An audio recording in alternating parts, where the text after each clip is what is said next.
important, I think. Yeah, we definitely use interest. Where you see the formula there for future value, which is really the compound interest formula, right? Which has interest in it. So I'd say it's more than just some amorphous concept that $1 is worth more to you today than it is, you know, in 5 years. We can actually calculate and get a quantitative amount, right, with some current interest rates.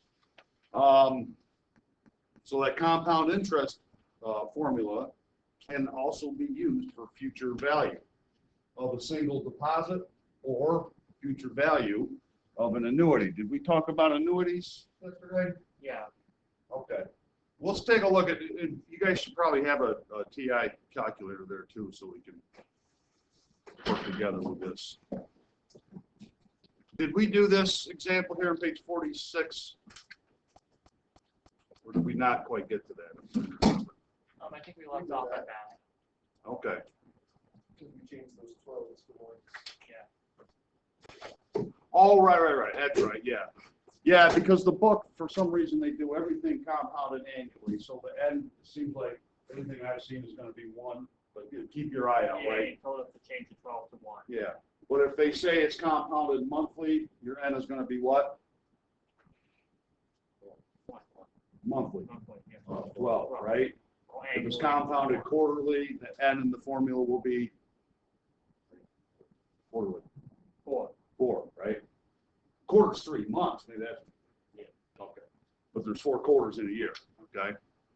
And then, of course, you probably remember that we don't get into it too much here, but remember continuous compounding? PEDRT. Anyway. Okay, so in this example here, we had $5,000 right now, okay? And we want to know what the future value of it is, given a particular interest rate. What was the interest rate? Was 5%, okay? And they were going to keep it in an account that earned at 5% for 6 years, right? And again, these are supposed to be 1s here. That's a 1, and that'll be a 1, okay? We have to go back and fix that. And so then you end up with $6,700 just for sitting back doing nothing, okay? So maybe you're confused about the part where it's worth more to you now, right? It's only $5,000 now, but how do you reconcile that in your head, like to get a grip on this? Well, you're willing to take a little bit less of it now, right? Given that, you know, it would be $6,700 in the future because it has more value to you now, so you would accept a little bit less. And speaking of a little bit less, here he goes. Okay, so that's for a single deposit, like a lump sum that you put in, just let sit there and don't make any payments to it whatsoever. Now, an annuity is a periodic stream of equal cash flows, payments, right? And you can either be making annuity payments into an account, like each month, maybe you put $500 in, you know, to a particular investment, or a lot of times when you retire, you can have a lump sum retirement amount and receive periodic cash flows to you, all right? In either case, there's technically annuities, all right? And the formula is a little more complicated than the future value formula, as you can see there. I'm not going to require that you use the formula. I want it there just in case, because I'm pretty sure some of you guys could handle it if you wanted to.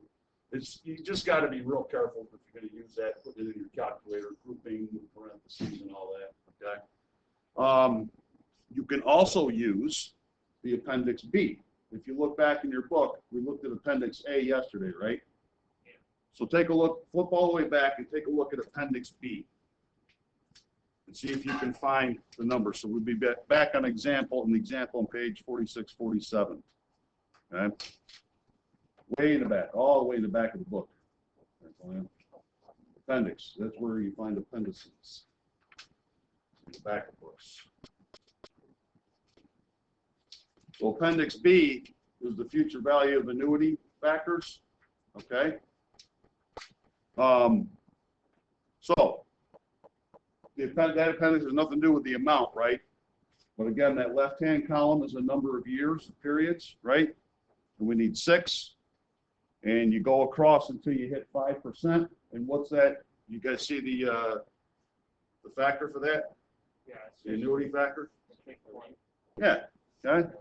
So what you do then, the formula, and I put payment here because it's an annuity, right? I think the book has something else, but I thought it was more clear to say your payment is going to be the future value amount needed divided by that annuity factor. So if you need to have $38,300 in 6 years, knowing you're going to get 5%, right? This is what you need to deposit each year, $5,630.70, and that will eventually grow to the $38,300. Okay. So actually, this is 6 years, right? Just take your calculator and multiply this 5,630.70 by 6. What do you get?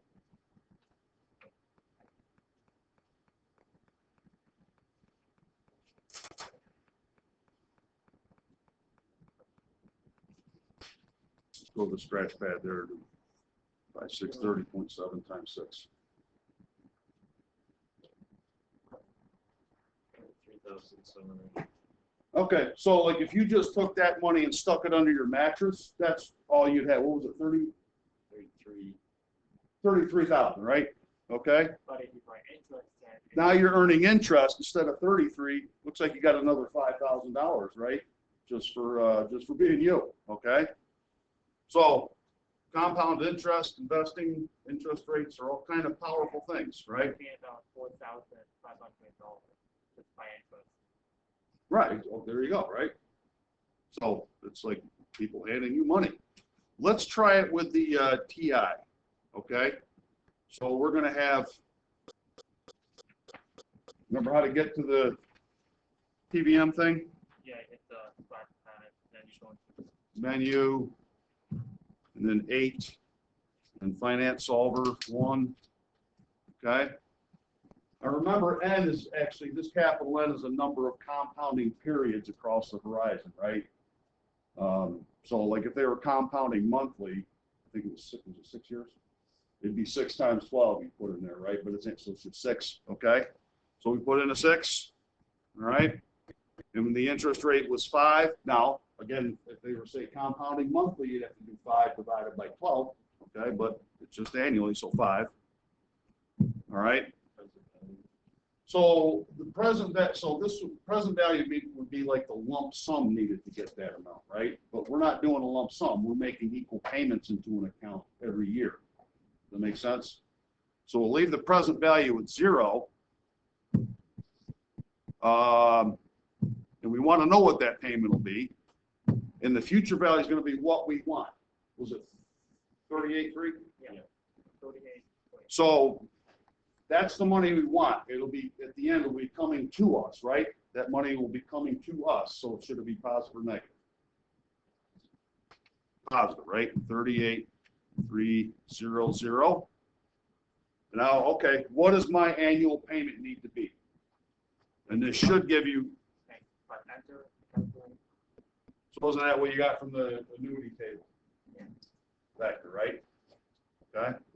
Anything allowed there. And notice it's negative. And yeah, you use money, right? It should always round to the nearest penny. Notice it's negative. Why is it negative? Because You're paying it out. This is what you need to pay. Money has to move from you to the account, right? So always when you're in this thing, one of your figures has to be positive and the other will be negative. Otherwise, I think you'll get some kind of an error. So you just got to think money coming to me or going away, and that's how you work it. Okay. All right. So that's future value of an annuity. Okay. Now, of course, there's present value of $1. Right. What does present value mean? the current value of future dollar amount at specific rate and compound. Okay. And it's called a discount rate, right? So Yeah. remember when we talked yesterday, Antonio, I don't know, maybe I owed you $500 and you and I agreed that I'd pay you a year from now, right? Something like that. That means you gain the more. Well, let me ask you the question though. If we agreed that I'd pay you that $500 1 year from now, would you take a little bit less if I paid you right now? Yeah, Would you maybe take 475 or something like that if you Yeah. had it right now? because I can invest later, invest now. Right, so and what get you've money. done is you discounted that 500 for the present value. Does that make sense? Yep. It's worth more to you, so you discount it to get it now, okay? So that's how present value works. And then when we use the interest rate for present value, oftentimes you'll hear it called the discount rate, or an amount that's been discounted by a certain percentage, okay? So we can do present value of a single deposit or an annuity, we'll get to in a minute. So here's the formula if you wanted to use that, right? And we use these formulas. If you ever take my 222 class, we make heavy use of the formulas. But this is a little lighter duty, so we can either use the table or the calculator, okay? So an example 40, page 48. What do they need? $300,000? Yeah. Let me go to 48. I think is that, oh, it's the one down the bottom right corner, okay? All right, so you want to have the retirement fund, which would be in the future, right, of $300,000. You want that $500 for me in a year, right, Antonio? Yep. But now it's $300,000 in 25 years, and you want to know what is the lump sum amount you need to put in an account today so that it'll turn into that $300,000. The present value, in other words, the present value of $300,000 in 25 years, discounted at 5%. Okay? So we can use the formula if you like, you're welcome to, or we can use Appendix C. Okay?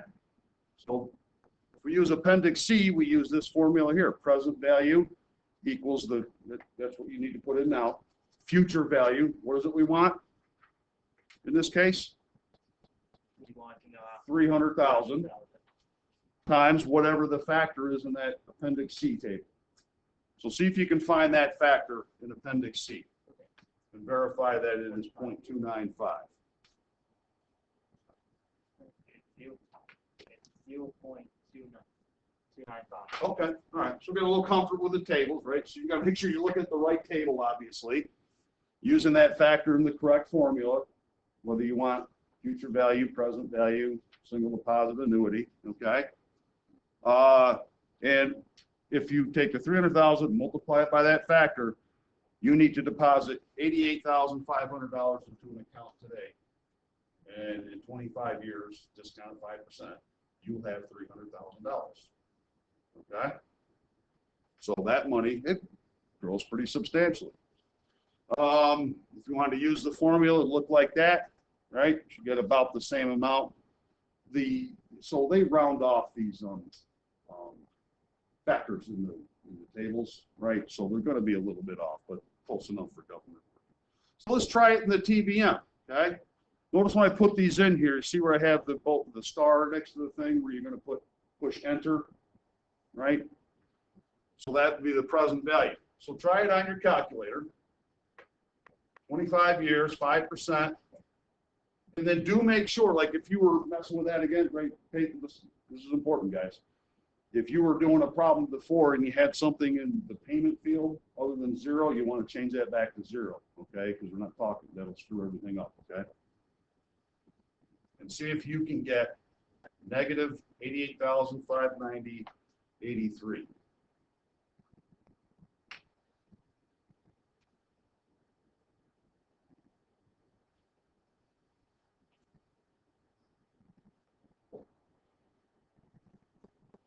Able to? Okay, so that could be the.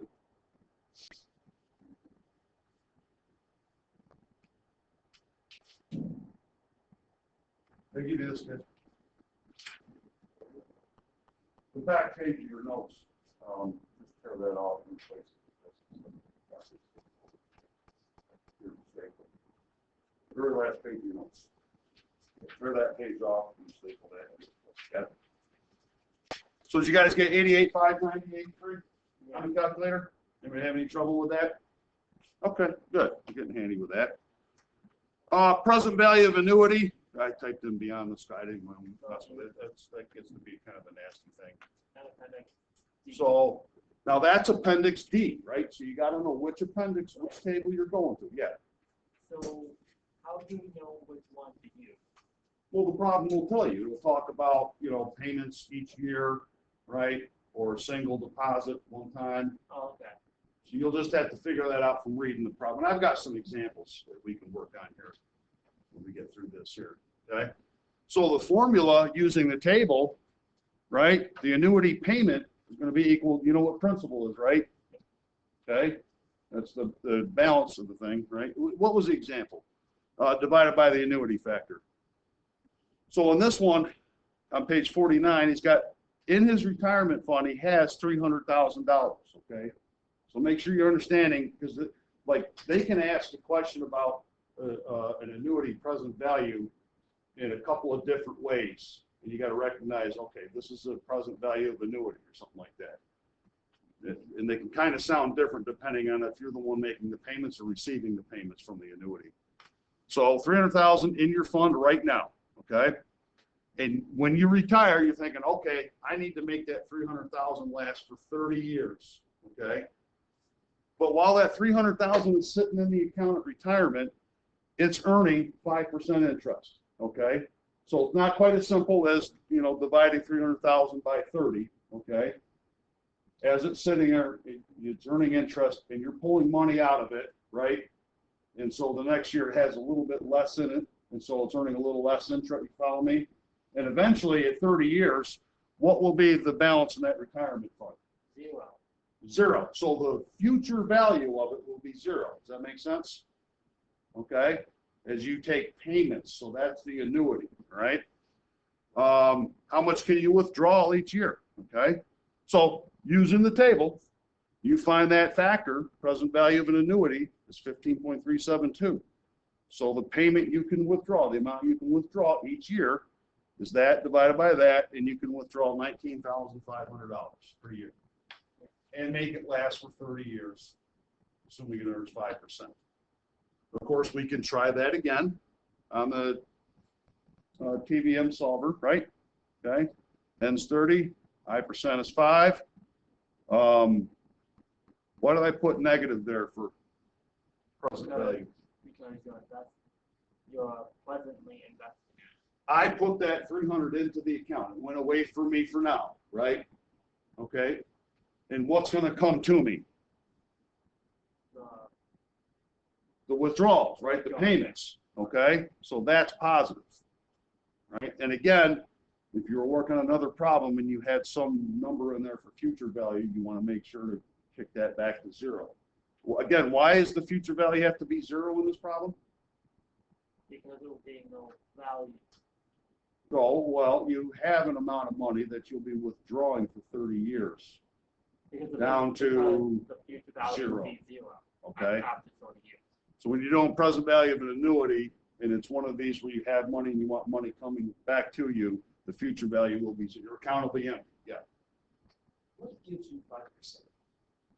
Whatever account, at the bank, you had it in the bank, in a money market fund or CD or some IRA or something like that, or maybe your portfolio in general of stocks and bonds. Huh? Like 2% interest.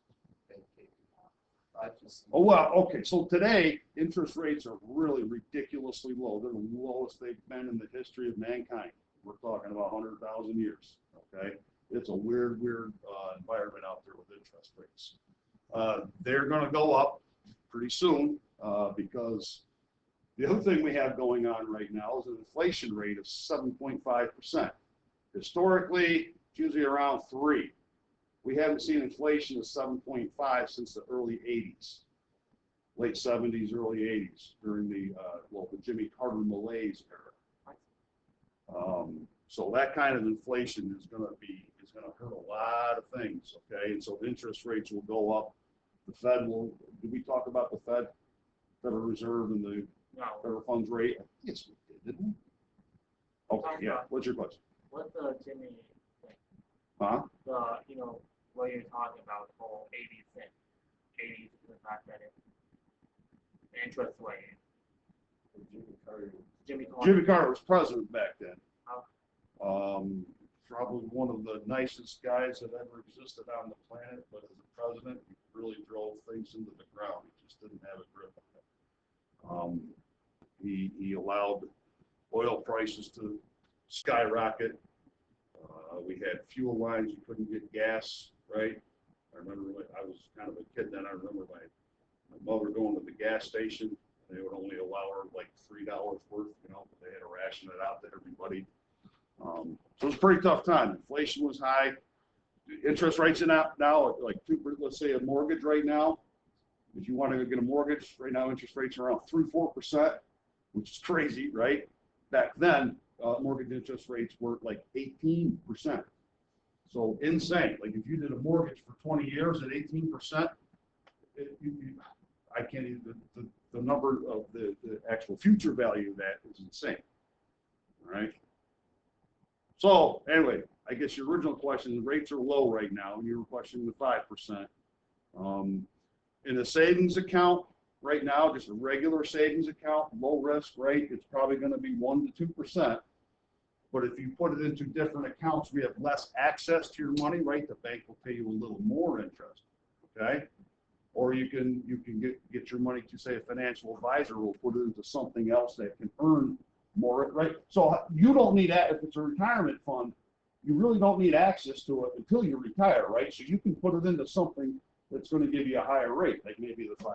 Okay? Does that help you? Yes. All right. Okay. So some other present value applications, right? Now you can also purchase an annuity that gives you streams of cash flows in the future, okay? A little bit like what we were talking about here, but you can actually purchase this thing. So what you want to ask is, this particular stream of annual cash flows that they're going to give me in the future, what is it worth for me to pay that for that right now? All right, for that service, okay? And so now we need to talk about present value of an annuity in a slightly different way, okay? So here's the formula for that. If anyone's feeling skippy and want to use that, that's up to you, okay?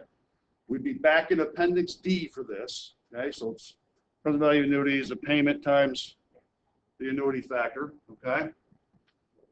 So what would you pay in this example on page 49? What's the present value? What would you pay for an annuity that pays you, it's not about $700 a year, discounted at 5%, compounded annually so for 5 years, you're going to get $700 every year, okay? Without any discounting, what's the total of that? 700 times 5. $3,500, right? So what would you actually pay right now for the privilege of receiving that $700 a year for the next 5 years? That's what they're asking, right? Discounted at 5%. You getting your mind wrapped around that? Yes. Okay. So without the discounting, 705 years, $3,500, okay? You don't want to pay $3,500 just to get exactly $3,500 back later. Remember our discussion? It's worth, more to you now. Okay, it's also worth more to that. So this is the person this is the financial person you put your money with providing you with this good, okay, with this product. So he's gonna want money from you right now and be willing to take less than the $3,500 he'll ultimately give you. Does that make sense? Based on our discussion, $500 instead of a year, take a little less, right? So this banker will take a little bit less than $3,500 to give you a stream of $700 for the next 5 years. So we can use that Appendix D, right? Find that. And you would not want to pay any more if it's at 5% than $3,030 for that thing, okay? In fact, if you did pay that and things stayed at 5%, you would actually break even. Does that make sense? Why? Mm-hmm. Why? If you paid this to get that later, if you paid this now to get this later, you would break even here. So you might want to pay a little bit less than that, right? If you're looking for a deal on something, if I'm making sense. Okay? Again, it all goes back to, Antonio, you want me to pay you that $500 now, so you'll take a little bit less, right? Okay? It's kind of like that. So we can do that in the calculator again. You're going to get $700 coming to you. There is no future lump sum value here, right? Okay. 5 years, 5%. That's the most you'd be willing to pay. It's $3,030. And if you paid that, again, you break even. Make sense? All right. Okay. So we'll do some examples that help clear things up here. But now back to inflation. Okay. So what do you think the inflation rate? Well, let's talk about it, right? It reduces your purchasing power, doesn't it? With every dollar, as prices go up, you can buy less of it with the same dollar. So the dollar reduces in value. Okay. So what happens is this causes goods and service prices to increase. Inflation is measured by the consumer price index. There's a couple other indices out there, but this is the most used one. Anybody ever heard of the CPI? Yeah. Have you? CPI, yes or no? Somewhere. Huh? Did we? Okay, I'll take your word for it. So Bureau of Labor Statistics, every month, they have what's like this, an index is just like where they keep track of certain goods and services. They call it a basket of goods and services, right? And they track the price increases every month or decreases, as it were, and come out every month with a new inflation figure, okay? And inflation is one of the biggest risks in investing. And just real quick, let's say you're earning that 5% that we were talking about some of these problems, but inflation is 3% over the same time period. What did you really earn? 2%. You follow me? Only 2% in real money. Okay, so inflation is something you definitely want to think about if you ever start investing or saving money. Okay. Let me ask you this. Instead of putting all that money in the bank to earn interest, you put it, let's say you take $1,000 and put it under your mattress for 5 years. Are you ahead of the game? Are you even, or are you behind the game at the end of the 5 years? Why? Because you're not because interest helps you with inflation. Well, you're not earning any interest under your mattress. If you are, Antonio, I'd like to know where you got that No, mattress. I'm not Because I will buy one. Huh? Inflation. Inflation, right? That $1,000 you stuck under your mattress today, is it really worth $1,000 5 years from now? No. No, the purchasing power will be less. Historically, by about 3.5%, but today more like 7.5 it is. Oh God. Anyway, yeah, I put that here. January this year, 7.5% inflation rate. Okay. All right. So if your investments return, say 8%, and that quoted rate, that's called the nominal rate. That's the rate that they state you're getting, right? But now you know that the real rate is somewhat less than that because of what? Inflation. Okay, so you have the nominal, that's the stated rate, and you also have the inflation adjusted rate. You can do a rough calculation, right? We just did it. If inflation is 4%, why did I put 9 there? That's a typo. So maybe this should say 9 here. That'll make it easier. So you invest for 9%, right? The rate of return, the real rate of return, inflation adjusted, 9 minus 4 would be 5%, but not exactly. Okay? While you were reading, maybe you read this. Why is that not? It's a good estimate, maybe, but why is just subtracting your return rate or subtracting inflation rate from your return rate not completely accurate? Did anybody glean that from what they read? Yeah. Because inflation rates change. Well, we're to keep it simple, we're assuming constant. Okay. What about this? Oh, yeah. That difference in the two rates is also being compounded, right? So it's not exactly like subtracting the 9 minus 4. Does that make sense a little bit? Yeah. And so to be really accurate about it, we have to take into account the effect of the compounding on that difference. right? And so there's another little formula. It's called the Fisher equation. This is a financial guy who came up with this some years ago. So this I sub real, so this is the real interest rate, right? Equals 1 plus I sub n. IN would be the nominal, right, or 9%. So it'd be like 1.09 over the inflation rate. What's that here? 4, right? So 1.04 and then minus 1, okay? Now, if we do this, instead of just doing that for a rough calculation, now it's back to 8. Okay. Oh, because it's a different, okay. So on page 50, got $10,000, and that doesn't matter for this problem, 8% for a year. What's the real rate of returns? So the inflation rate was 3%. I didn't put that in there. Nominal, 1.08. Inflation, 1.03 minus 1. It's actually 4.85% that you're earning and not 8. Right? So you would think that 8 minus 3 is just 5, right? Yeah. But it's not quite that. You're actually learning a little less than 5 because of that inflation difference getting compounded. It gets thrown in the mix and stirred with that difference, right? Okay. Do you guys understand that, or am I losing? I look at your faces sometimes and it's blank, a little drool, just early morning. How many think they understand this, the effects of inflation and compounding? So, Not so much? All right. Well, ask me a question. Like, where are you? I want you guys to kind of get a grip on this.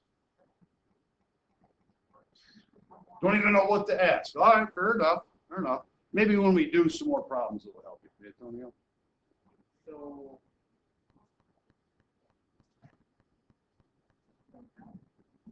so when doing inflation, we're assuming that it's a constant.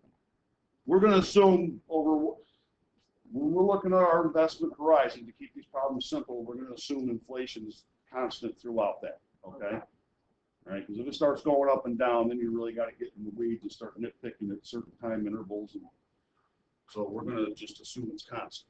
All right. And we just use the same. Or we could just assume that, all right, maybe inflation went up and down, but we're just dealing with what the average inflation was. That's reasonable enough. Yeah.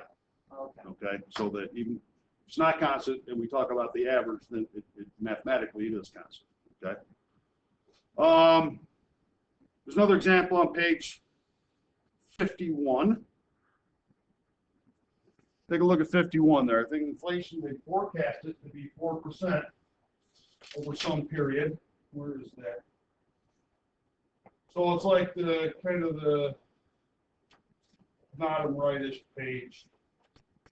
They don't, in the book, you notice their Fisher equation they give you doesn't look quite like this. Take a look in the book. I just want to show you, because if you might get confused. 7. I don't want you to be confused there. Let's keep going. We don't have it here. There's a nice boat. Nope, it was back here. Has to be. Back? There we go. Oh, there. Yeah, there's so here's this Fisher equation that they give you, right? One of the other of those. So this is the thing you're actually interested in. Yeah, the real rate of return. And so it's really, you can see it's really easy to solve this for that by just subtracting 1 from both sides. You guys math kids know that, right? So that's what I put in the notes, right? Why start with this if you know you're just going to need the I sub real? Yeah. Okay. All right. So back to this thing here. So before it gets to be 4%, you want to retire in 30 years, and you want $4,000 per month to live on. This $4,000 per month stream of cash flows. What's that called?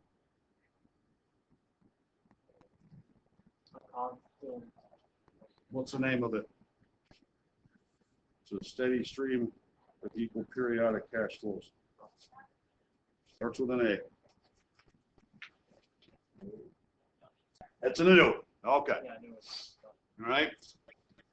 So how much will you so due to inflation, how much will you actually need per month in 30 years? So what are they asking you? This is a really enlightening question, right? Right now you're thinking, I can live on $4,000 a month, right? But what will I actually need to live equally in 30 years? So here we can just use the simple future value of $4,000, 4% annually for 30 years.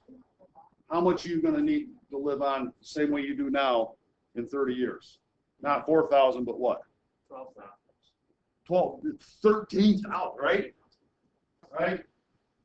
So that brings you back to so that's the power of inflation, man. And that's only at 4%. Imagine if it stays at 7.5. Just try that with 7.5, just for kicks. Do your TVM, or just do 4,000 times 1.075 to the 30. 4,000 times 1.075 to the 30. Just stays at 7.5. My God.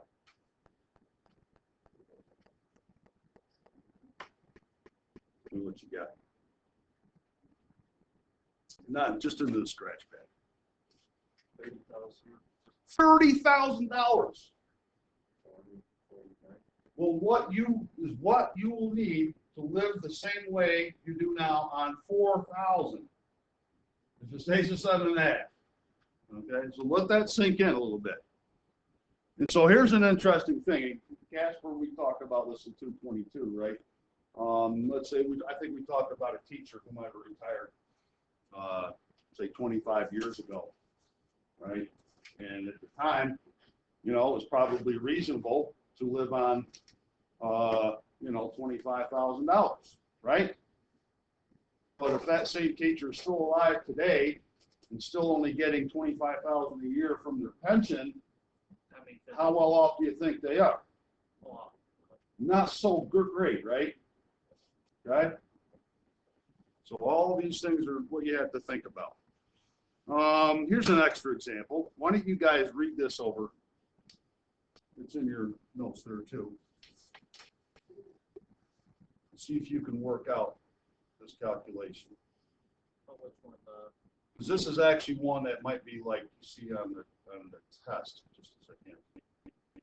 Like this. No, I have a solution up there, but I want you to be able to read and see. You think you can work out how to figure out how much he'll need next year to keep everything the same because of inflation? Yeah. And by the way, if any of you guys grow up and get an actual, not a job, but like a career, most of the time each year you'll get what's called a cost of living increase. Right? And why do you think employers do that? Because inflation. Because inflation, right? You know, it's like you get like a nice 3% every year. Okay, inflation is up 3%, but I'm getting paid 3% more, so everything's even, right? Okay. Do you get lowered if the inflation is lowered as well? No, so usually the cost of living is set out in an agreement beforehand, right? And so, yeah, all right, the employer takes a little bit of risk, you know, by giving you cost of living increase when maybe inflation went down, which rarely ever happens. If it does, it's super temporary. Because everything in finance does this, by the way, right? Okay. Right? But the general trend of the plan, okay? You've maybe seen graphs of things, okay? So yeah, cost of living. So next year, they'll live exactly the same way. If the inflation is 3% for 1 year, $46,350. Okay. That means they would gain now 1,350. Actually, you won't gain anything. Really. Oh. Really? Right? You see what I mean? Yeah. You'll actually have gained nothing. You'll just stay even. Take into account inflation. Right? All right. Well, here's some extra examples. I thought I'd throw in here. They're not in the book. Just work through these here, you know, on your own with your calculator, or you can use the table in the appendices in the back. Okay. And just watch how they're worded and see if you can work out whether they're talking about future value, present value, single deposit, annuity. Okay. Let's see if you can answer these. I'll give you a few minutes. All right, so number one is 15. Okay, starts out with 10,000, so that'll be a negative 10,000, right? So I like to do this sometimes. Do NI percent, right? And then the PV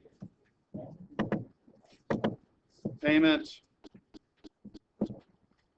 and FB here, right? So the N, 3 years compounded quarterly, right? So wouldn't that be, you could put in there 3 times 4, and then the rate would be 1.4 divided by 4, right? And the present value, negative 10,000, yeah?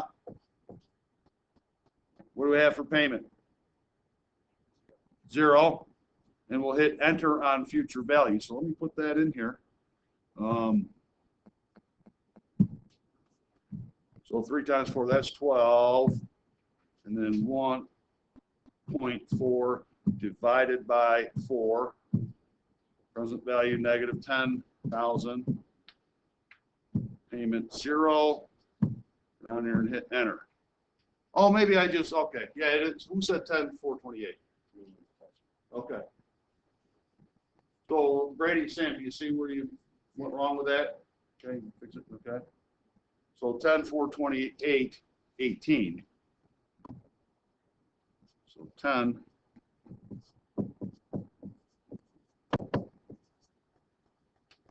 So it gets another $428 for doing nothing. Yeah. Anybody work on number 2 yet? Yeah. Let me just do this. What do we get? 2,000.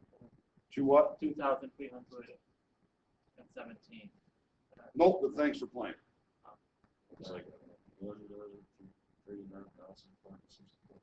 Okay, you and Antonio are going to get some nice consolation prizes here. Yeah, Great. 208,186. For number 2? I think it's one. Mhm. Thank you. I have a payment, he can take a payment each year of $48,171. But again, I'm working through these real fast, you know, survival mode in the morning before you get in here and doing it quick. So maybe I did something wrong. Let's find out. So NI percent, and then PV payment, future value. Okay. So we're not worried about this right now. That, right?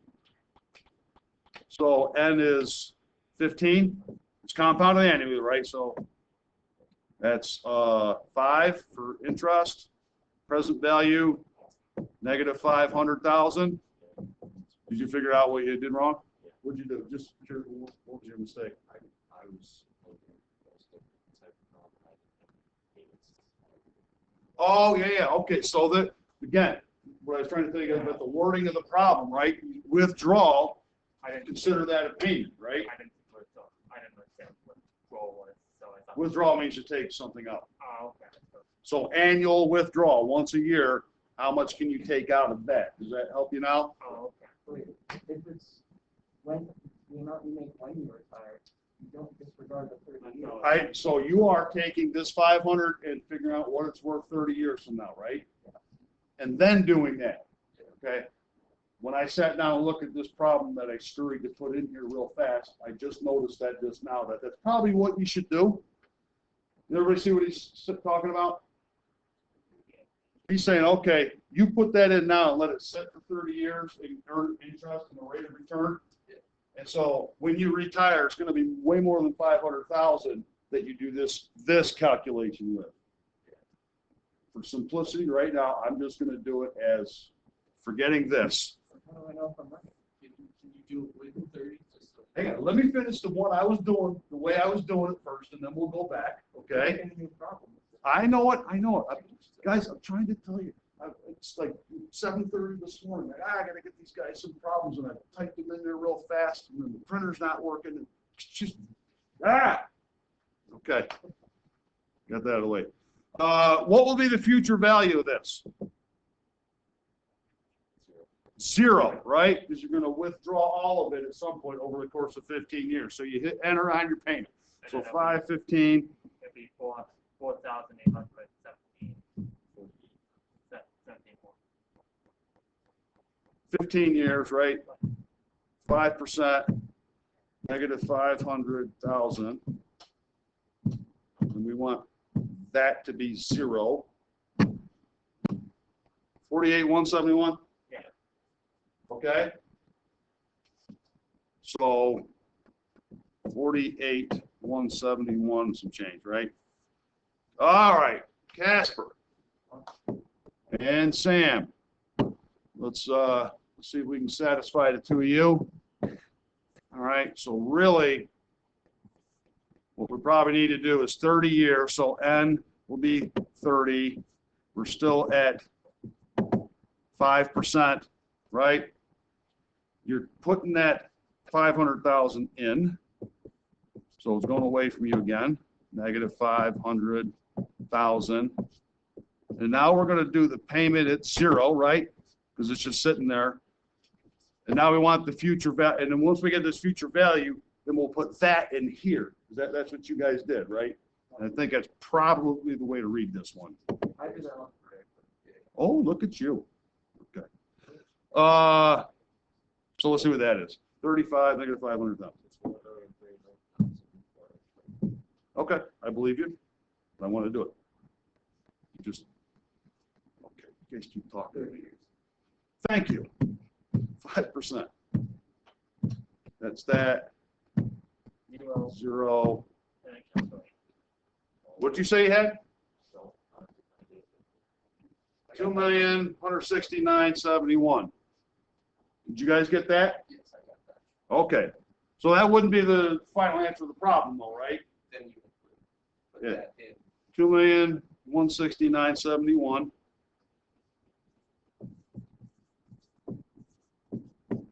Now we're going to take this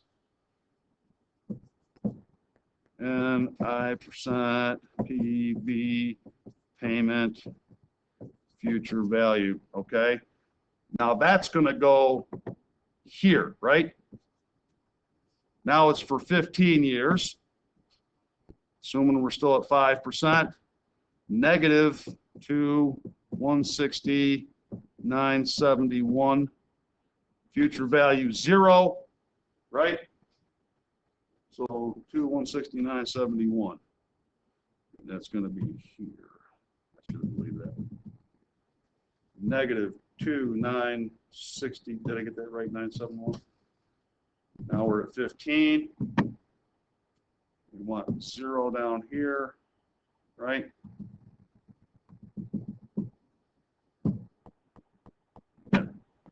What? Which is 0.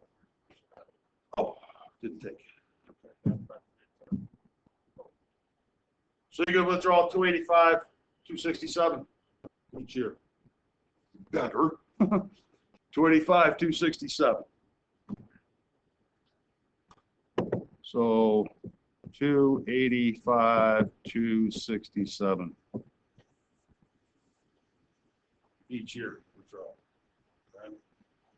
Obviously, you guys pictured it correctly the first time, and I guess as I was sitting there when I went back to look at it, kind of hoping no one would notice.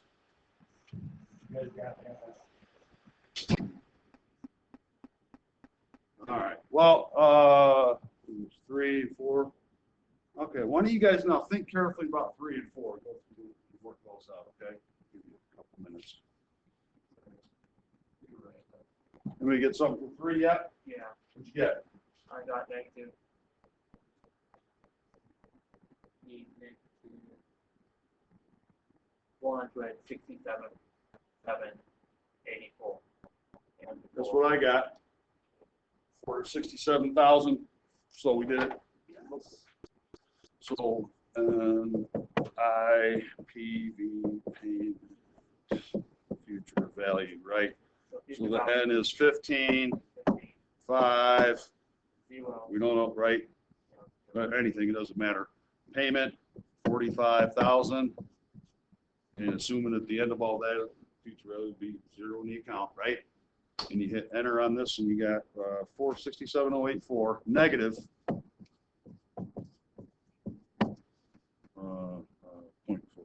point 0.61. Now, like if you were answering this, you know, on a test or something, your final answer wouldn't be negative there, right? It'd be Calculator just use one to be positive, one to be negative, right? All right. Anybody get number 4 yet? I got, let me do it this way. How many got 1.03%? Number 4 is the real rate. One kid? Oh, do it real quick.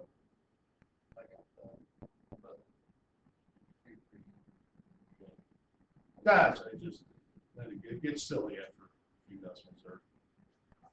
That's enough for this stuff.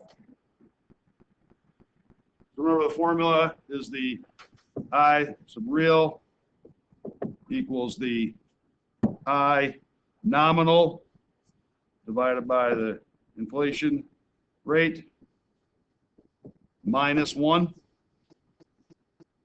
Yeah. So we get I real equals, oh, I'm sorry, 1 plus that. So 1 plus that. Yep. Yeah. So 1.08 over 1.045 minus 1. Yeah. Just using that formula I gave you previous page. And that should be 1.03%. Okay. All right, so we got our hands a little dirty today. Well, maybe now you kind of got a sense of how to work through some of these, maybe read them a little better. A couple of those homework problems will be doable for you. Okay? All right.